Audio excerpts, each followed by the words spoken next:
नमस्कार साथियों, 3 पार्ट में हम लोगों ने पद परिचय के बारे में पढ़ा था। आज हम व्याकरण के अगले टॉपिक अलंकार के बारे में अध्ययन करेंगे।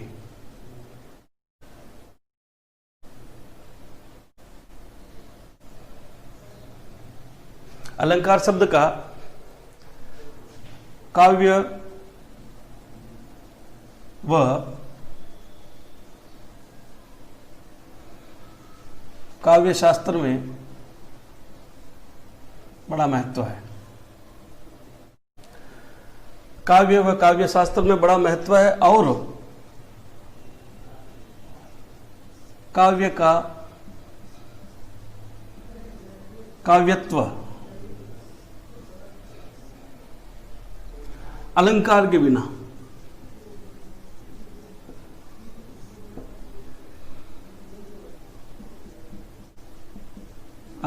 बिना अधूरा है।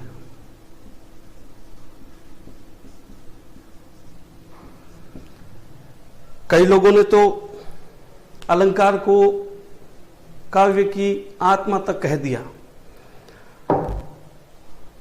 अब ये कहते हैं कि भी अलंकार शब्द क्या है, तो अलंकार शब्द दो शब्दों को मिलाकर अलम प्लस कार से बना है। अलम प्लस कार, अलम का अर्थ होता है शोभा और कार का मतलब है बढ़ाना। अलंकार का एक अर्थ आप सुंदर से ले सकते हैं और कार का मतलब बनाना। तीसरा अर्थ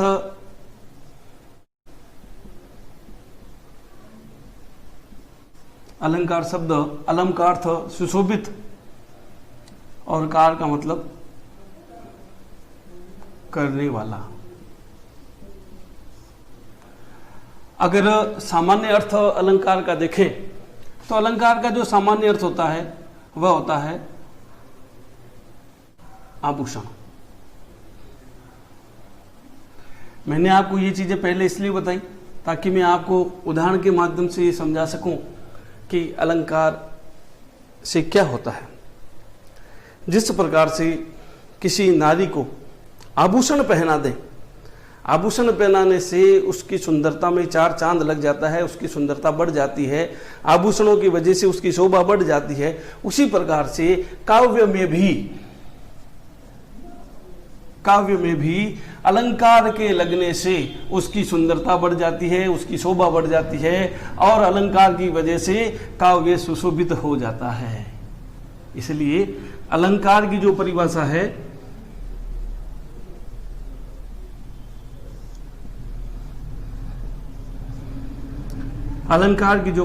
है काव्य को या काव्य की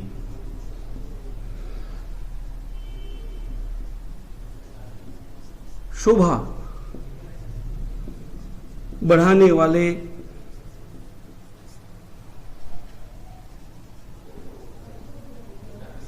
धर्मों को अलंकार कहते हैं। अब आपके दिमाग में आता है कि ये सुंदर कैसे बनाता है, ये इसकी शोभा कैसे बढ़ाता है। तो उदाहरण से मैं आपको समझाऊंगा।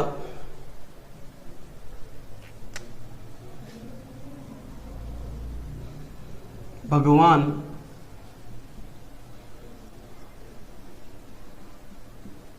भक्तों की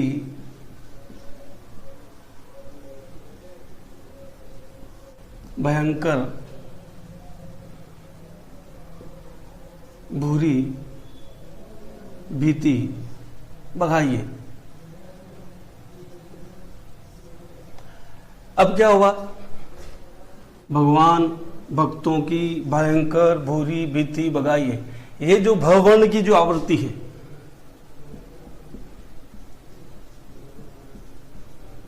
भ वर्ण की जो आवृत्ति यह अलंकार को दर्शाती है, अलंकार को दर्शाती है। इसलिए कहा गया कि काव्य की शोभा बढ़ाना, काव्य को सुंदर बनाना। यदि यहां भगवान की जगह हम लोग ईश्वर शब्द रख दें, भक्तों की जगह आप लोग सेवक शब्द लिख दें, भयंकर की जगह डरावना शब्द लिख दें, और उसके बाद आप इसका उच्चारण करते हैं ईश्वर सेवक की डरावना बुरी बीती बगाइए, तो आप देखेंगे कि इसमें किसी प्रकार की कोई भी सुंदरता नजर नहीं आ रही है। इसलिए कहा गया कि अलंकार क्या करता है, अलंकार शब्द का ही अर्थ है आभूषण, कि जिस प्रकार से किसी नारी को आभूषण पहनाया जाता है और उसकी सुंदरता उस आभूषणों की वजह से बढ़ जाती है, ठीक वैसे ही काव्य में भी अलंकारों की वजह से काव्य की सुंदरता बढ़ जाती है, काव्य की शोभा बढ़ जाती है, काव्य सुंदर बन जाता है। उदाहरण देखकर मैंने आपको ये चीज समझाई कि किस प्रकार से अलंकार का महत्व। इसीलिए मैंने सबसे पहले आपको कहा था कि काव्य का काव्यत्व अलंकार के बिना अधूरा है। काव्य और काव्य शास्त्र में अलंकार का बहुत ही ज्यादा महत्व है। अब हम आगे चर्चा करते हैं। अलंकार के भेदों की बात करते हैं। अपने जो पाठ्यक्रम है उस पाठ्यक्रम के अनुसार भी करेंगे। अलंकार के मूल रूप से दो भेद हैं। पहला है शब्दालंकार,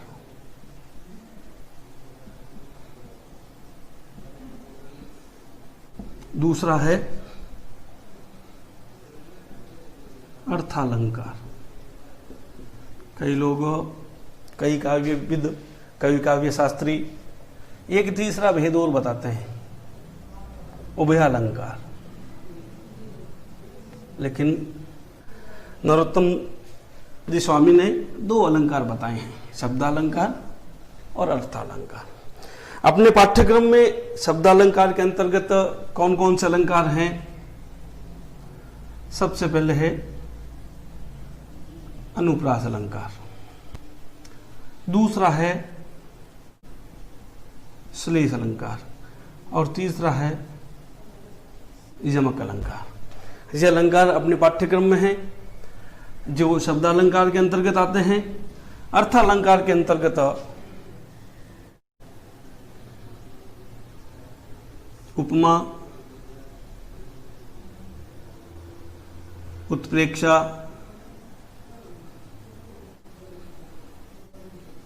रूपक, उपमा, उत्प्रेक्षा, रूपक, उदाहरण और विरोधाभास।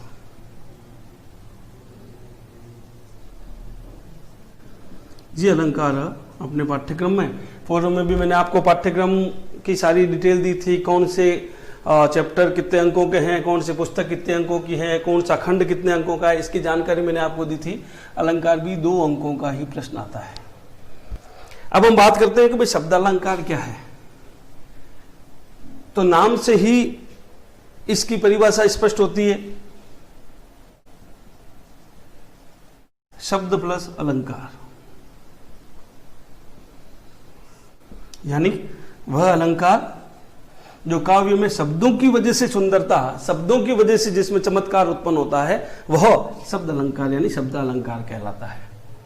यदि आप उस शब्द के स्थान पर उसका पर्यायवाची शब्द लिख दे तो उसकी जो सुंदरता है, उसकी जो चमक है, उस काव्य की जो शोभा है वो समाप्त हो जाएगी। इसलिए शब्दालंकार, शब्द की वजह से चमत्कार उत्पन्न होना। अभी मैंने आपको एक उदाहरण दिया था, भगवान भक्तों की भयंकर बुरी बीती बगाइए, यह अनुप्रास अलंकार का उदाहरण था।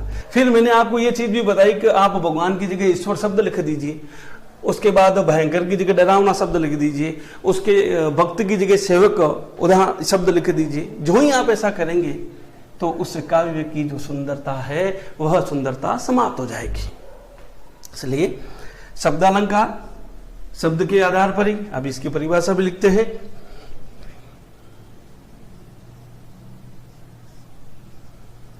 जिस काव्य में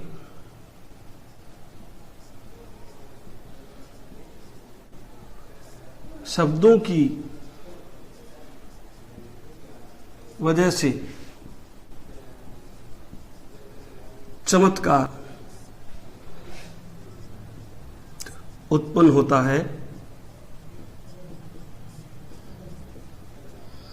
तथा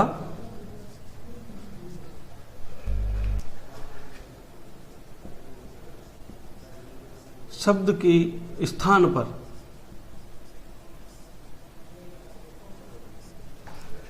उसका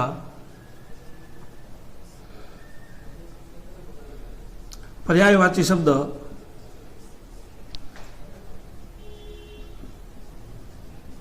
लिखने से उसकी सुंदरता समाप्त हो जाती है।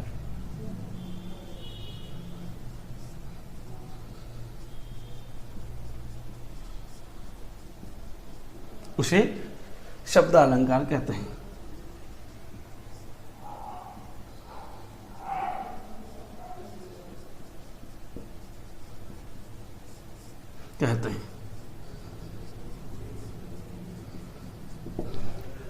आप इसका स्क्रीनशॉट ले सकते हैं। हमारे चैनल को लाइक कीजिए, सब्सक्राइब कीजिए। किसी भी प्रकार की कोई समस्या है तो कमेंट बॉक्स में लिखिए ताकि उसका हम लोग समाधान कर सकें।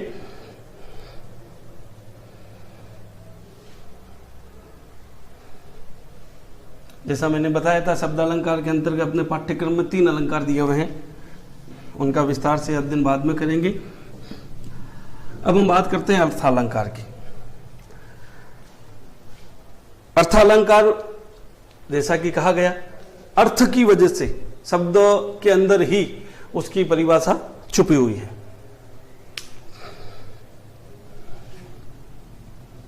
शब्द है अर्थ धन या प्लस अलंकार।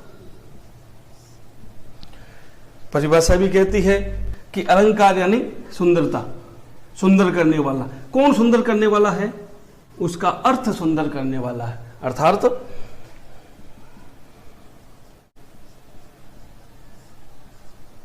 जिस काव्य में अर्थ की वजह से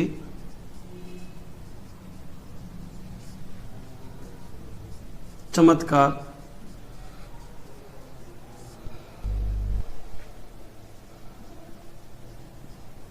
उत्पन्न होता है तथा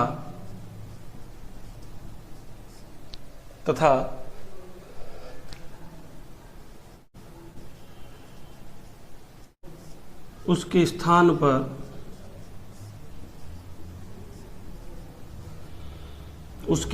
पर उसका पर्यायवाची लिखने पर चमत्कार में कोई परिवर्तन नहीं होता। अर्थात उसका जो चमत्कार है वैसा का वैसा रहता है। अगर आप उसका शब्द बदल दें, उसका पर्यायवाची शब्द लिख दें, तो भी उसकी सुंदरता वैसी की वैसी ही रहती है। अब मैं आपको एक शब्दालंकार और एक अर्थालंकार का उदाहरण देकर शब्दालंकार और अर्थालंकार को स्पष्ट करता हूं।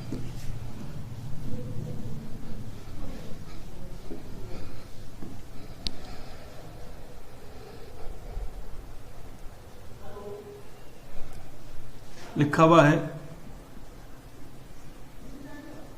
चारु चंद्र की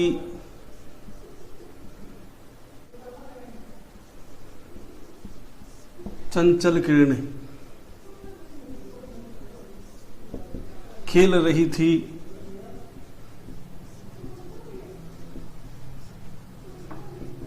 जल थल में।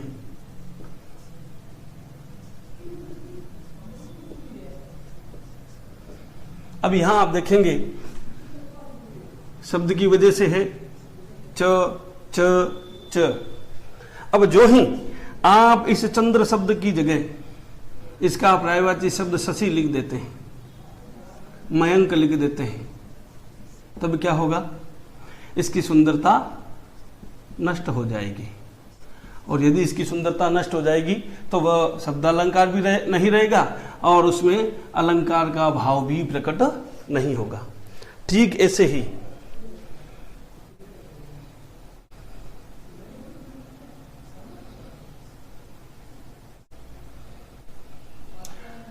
वैसे ही अब हम यदि अर्थालंकार की बात करते हैं, अर्थालंकार की बात करेंगे तो अर्थालंकार का उदाहरण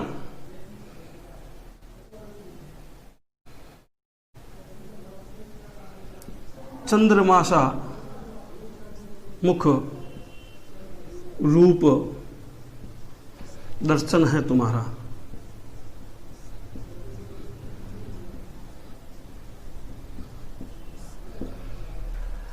अब यदि आप इस चंद्रमा शब्द की जगह आप चांद शब्द लिख देंगे, शशि शब्द लिख देंगे,